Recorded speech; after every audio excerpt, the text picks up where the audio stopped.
그런데 이제 그 이후로 이제 십자가 예정에 대해서 이야기할 때 십자가 예정이 왜 중요하냐면은 이것이 오늘날 예수님이 이 땅에 오셔서 십자가의 그 피 흘림을 당하심으로 우리를 위해서 대신 죽어 주심으로 말미암아 우리가 죄가 용서가 되었고 죄가 청산이 되고 우리가 구원을 받았다. 그래서 예수님은 이 죄 많은 인간들을 구원하기 위해서는 이 땅에 죽으러 오셨다라고 이야기를 하고 있어요.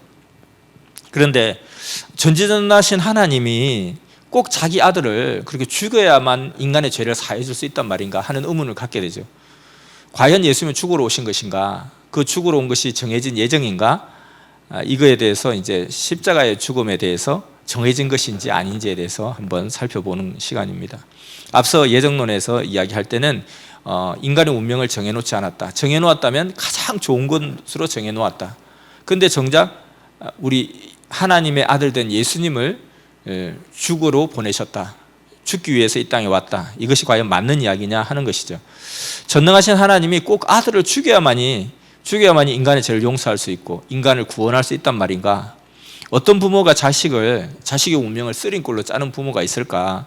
가장 멋있고 위대하게 그 인생을 짤 텐데 왜 이렇게 죽어야지만이 구원을 받는다 이 말이 과연 성립되는 것인가 라는 부분에 대한 의문을 수많은 사람들이 오랜 세월 동안 가져왔던 부분인데 여기에 대해서는 의문을 허락하지를 않았던 거죠. 거기에 대해서는 이의 제기를 했다가는 완전히 큰 불경죄가 되기 때문에 여기에 대해서는 이런 방구도 표현을 못하게끔 그렇게 억눌러 왔던 것인데 많은 사람들은 본능적으로 생각을 해보면 상식적으로 생각해보면 꼭 예수님이 와서 죽어야만 우리 죄가 사해진단 말인가 라는 부분을 생각하게 되는 것이죠. 그래서 왜 죽으러 오셨는가 하는 그 이유는 우리 죄가 너무 커가지고 우리 죄가 너무 크기 때문에 이 큰 죄를 스스로는 감당할 수가 없다는 거예요. 스스로 아무리 노력하고 죄값을 치른다 할지라도 그걸 감당할 길이 없어서 적어도 메시아 정도의 피값을 치러야 우리의 죄가 사해진다 하는 그런 입장입니다. 그래서 이런 부분이 이제 그 논리라는 거예요. 그래서 예를 들어서 아주 그냥 그 어떤 리더가 있는데 예를 들어서 예전에 어떤 대통령이 죽었어요. 자살을 했어요. 근데 이 사람이 자살하면서 그냥 내가 죽는 거로 인해서 이 모든 것 좀 덮어두라. 더 이상 왈가왈부 안 했으면 좋겠다. 그러니까 사람들도 그렇게까지 하시는데 알겠습니다. 덮어두겠습니다. 이렇게 했다는 거예요. 그러니까 그 사람들의 죄를 밝히기 시작하면 너무 많은 죄가 있기 때문에 그냥 나 정도가 탁 죽어주면 그냥 거기에 대해서 묻지 않겠지. 이런 논리냐는 거죠.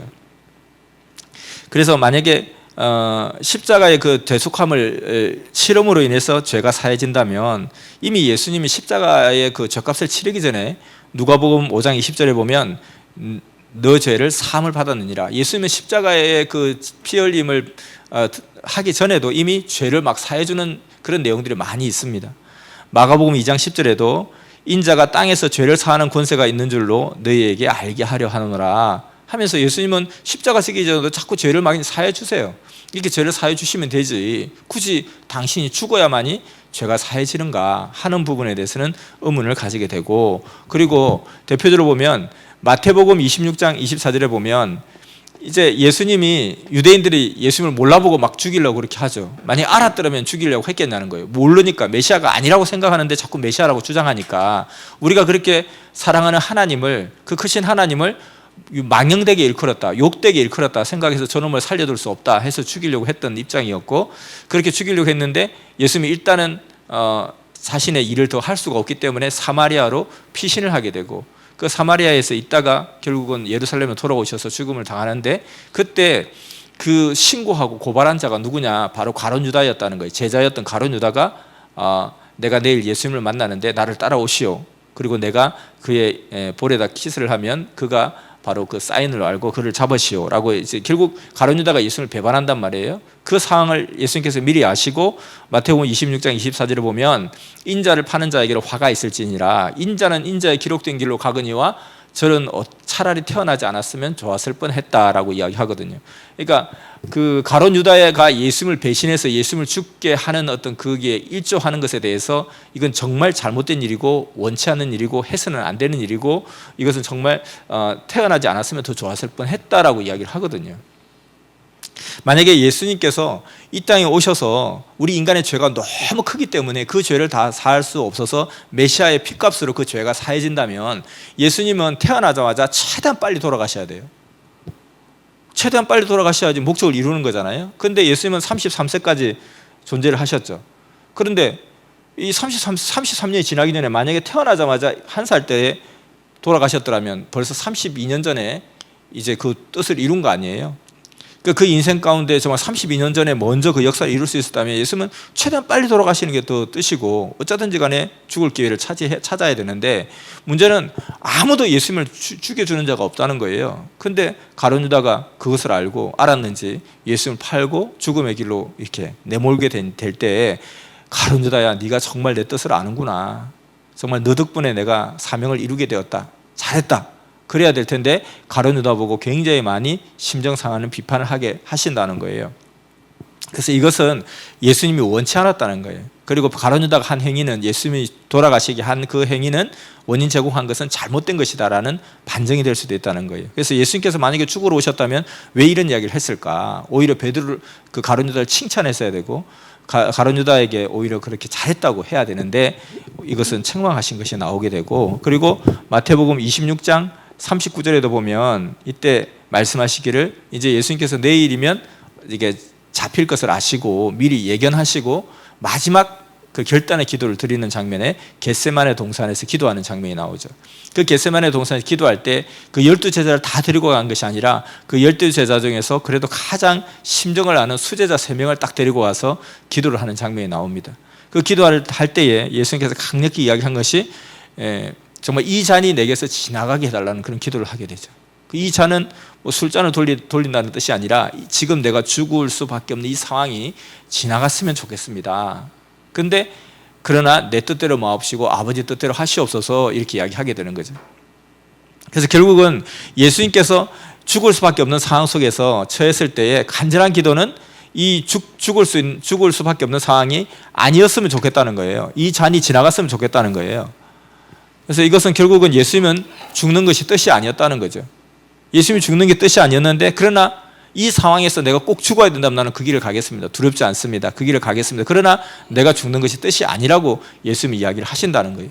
그리고 마지막에 마태복음 27장 46절에 보면 예수님께서 마지막 돌아가실 때 이제 마지막 유언처럼 한마디 하시고 돌아가시는 그 마지막 최후의 일성이 엘리 엘리 라마 사박다니, 하나님 하나님 어찌하여 나를 버리셨나이까 하고, 예수님이 하나님께 왜 나를 버리셨습니까? 라고 이야기하는 거예요. 그래서 이런 어떤 세 가지를 볼 때 예수님은 분명히 죽으러 오셨고 죽어야만이 우리 죄를 사해 주신다는 그 신학적 논리에서 보면 이것이 이 설명이 안 된다는 거예요. 왜 예수님은 그렇게 예수님을 파는 가룟 유다를 갖다가 비판을 했을까? 그리고 예수님은 왜 이 죽어야만 이 상황에서 좀 벗어나기를 원했을까? 이걸 원치 않았을까? 그리고 또 왜 하나님 나를 버리셨나이까? 이런 이야기를 할까? 이 부분에서 설명이 정확하게 안 된다는 것입니다. 근데 기독신학에서 이걸 설명을 해야 되니까 어떻게 설명하냐면, 예수님은 인성과 신성을 겸비하신 분이라는 거예요. 인성과 신성을 겸비했는데 예수님이 죽음의 직전에 딱 가다 보니까 인성이 좀 더 발발해서 인성적인 차원에서 이 이야기를 하셨다, 이렇게 이야기하는 거예요. 그러면 사실은 이게 예수쟁이가 예수를 욕먹이는 꼴이 되는 거죠. 그러니까 이게 우리 그 어린 소녀, 유관순 같은 소녀도 자기가 대한독립 만세 부른다고 대한독립이 되는 것도 아니잖아요. 그리고 이미 옥에 갇혔는데 36 동아리로 시신이 다 잘려지기까지 대한독립 만세를 외쳤던 그런 존재가 어디 한둘입니까? 이 전 세계 전 민족 가운데 수도 없이 많은데 4,000년 만에 나타난 메시아가 내가 십자가를 못 박힐 걸 생각하니까 너무 아프겠다, 얼마나 아플까, 이렇게 꼭 죽어야 됩니까? 이렇게 말했다고 예수님을 그렇게 신으로 믿는다고 주장하는 그 예수쟁이들이 그 이야기를 한다는 거예요. 이건 있을 수 없고 정말 예수님의 인격을 못 오가는 것에 불과하다는 거예요. 그러니까 예수님께서 왜 분명히 죽으러 오셨는데, 우리 죽어서 예수님께서 십자가 피를 흘려줘야지만 인간의 그 많은 죄가 용서가 되는데 스스로는 죄를 용서받을 수 없기 때문에, 죄값이 너무 크기 때문에 자기 하나 죽는 걸로 죄값이 용서가 안 된다는 거예요. 누가 제가 책임지겠습니다. 야, 네가 뭘 책임질 수 있냐? 네가 책임질 수 있는 게 뭐냐? 네가 뭘 할 줄 안다 책임지냐? 이런 입장이었다는 거예요. 그래서 메시아의 피값이 필요하다. 그런데 예수님께서 돌아가시려고 하니까 나는 그렇게 원치 않는다, 이것을 그렇게 설명한다는 것입니다. 그래서 우리는 다시금 의문을 가지게 된 것이, 과연 예수님이 죽으러 오셨는가? 꼭 예수님이 죽어야만이 정말 구원이 되는가? 하나님은 그 정도 능력도 없는가? 그리고 또 그렇다면 예수님이 왜 살아생전에 그렇게 죄사함의 권세를 발휘하시면서 네 죄가 사해졌다고 이미 이야기했느냐? 그럼 예수님이 죽지 않고도 얼마든지 죄를 사해 줄 수 있는데 왜 그렇게 꼭 죽어야만 했느냐 하는 부분이죠. 그리고 과연 죽으러 오셨느냐 하는 부분에서 보면 그 구약의 많은 예언들이 있잖아요. 그 구약의 많은 예언들 중에 메시아 강림에 대한 예언이 나타나 있는 것이 이사야서가 대표적인 메시아 강림 예언서예요. 그러니까 이사야서의 어떤 그 전형적인 그 흐름과 색채가 메시아 강림에 대한 예언들이 나와 있는 것이 이사야서예요. 그 이사야서에 보면 수도 없이 많은 곳에서 메시아 강림에 대한 희망과 소망과 대망을 품게 만들었어요. 그 유대인들이 그렇게 간절하게 기다리고 기다린 그 메시아는 그냥 우리의 죄가 너무 많기 때문에 오자마자 그냥 힘없이 맥없이 십자가에 피 흘리면서 우리를 위해 죽어주신다. 그런 메시아를 유대인들이 기다리지도 않았어요. 능력과 권능의 로마를 짓밟고 그냥 상상을 초월하는 능력과 권능의 메시아를 기다렸던 거예요. 근데 그게 자기들의 상상 속에서 나온 것이 아니라 성경의 예언을 기반으로 해서 그렇게 믿게 된 거죠. 아무런 근거 없이 그렇게 믿는 게 아니라는 거죠. 그래서 이사야서 11장에도 보면 그 유명한 구절이 있잖아요. 사막에 샘이 넘쳐 흐르고 사막이 꽃동산되고 그리고 어린 양과 사자가 함께 뒹굴고 독사고리 어린이가 손 넣어도 물지 않는 상암도 해됨도 없는 이상세계가 이루어진다.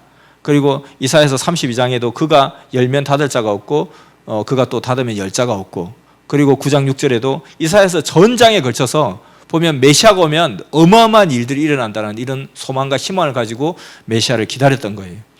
그렇게 기다리고 있었고 다니엘서 7장 13절에는 인자가 하늘 구름을 타고 온다.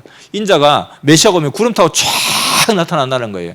그런 능력과 권능의 메시아를 기다리고 있었고 그리고 메시아가 오면 죽은 자를 다 살리고 또 살아서 죽은 자는 영원히 또 다시 살아난 자는 살게 하고 이런 능력과 권능의 메시아를 기다렸던 그들의 그 기다림과는 예수님이 오셔서 나는 죽으러 왔다. 내가 죽어야 너희들의 죄가 사해져. 내가 안 죽으면 너희 죄가 사해지지 않아. 적어도 내가 죽어주지 않으면 너희들 죄가 사해질 수가 없어. 이렇게 한다면 그 굉장히 어떤 연약한 어떤 메시아 같고 또 무능한 메시아 같고 이런 입장이었습니다. 그런데 결국은 그리고 또한 고린도전서 2장 8절에도 보면 사도 바울이 예수님의 수제자였던 사도 바울이 나중에 깨닫게 된 것이 만일 이스라엘 관원들이 지혜가 없어서 영광의 주를 십자가 못 박았는데 지혜가 있었더라면 영광의 주를 십자가를 못 박지 않았으리라. 그러니까 메시아는 결국은 영광의 주로 오셨는데 사람들이 지혜가 없어서 영광의 주를 십자가를 못 박았다는 거예요. 무슨 지혜? 이 유대인들이 결국 십자가에 못을 박았는데 그들이 지혜가 없었다. 메시아에 대한 지혜가 없었다.